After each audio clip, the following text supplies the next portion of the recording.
રાજકોટ કલેક્ટરશ્રી પાસે મેં રજૂઆત કરવા આવ્યો છું કે રાજકોટના લોકો ખાસ કરીને માન્ય ધારાસભ્ય શ્રી ઉદયભાઈ કાનગડ દ્વારા અમારા વોર્ડમાં જે રીતે સંચુપાત થઈ રહ્યો છે એની જાણ કરવા આવ્યો છું।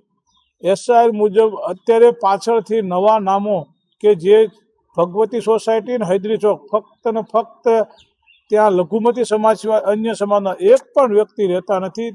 એવી જગ્યાએ એને 4 નામો ઘૂંસડી દીધા છે 2 બૂથમાં, અને એ નામ છે 4 નામ એ આહિર સમાજના છે, જેના નામ હું આપને કહું છું। જયદીપભાઈ કાનગડ, જે કાનગડ પરિવારમાંથી આવે છે।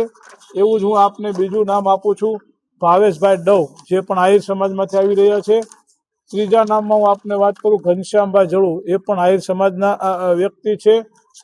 અને ચોથું નામ સંજયભાઈ બકુત્રા। આ 4 લોકો ફક્ત ભગવતી સોસાયટી અને હૈદરી ચોક આ 2 બૂથની અંદર 4 લોકોને કેમ ઉમેરી દેવામાં આવ્યા, શા માટે ઉમેરી દેવામાં આવ્યા, એની ઇન્કવાયરી અત્યારથી થાય એના માટે મેં માન્ય કલેક્ટરશ્રીને આવેદનપત્ર આપ્યું છે। કલેક્ટરને લેખિત જાણ કરી છે કે આ લોકો અમારા વિસ્તારમાં વય મનુષ્ય ન ફેલાવે, ખોટા ઝઘડા, દાબ દબાણ, ધાક ધમકી અમારા લોકોને ન આપે, લોકશાહી ઢબે ચૂંટણી થવા દે, એના માટે અમે રાજકોટના કલેક્ટરને આવેદનપત્ર આપી અને વિનંતી કરી છે।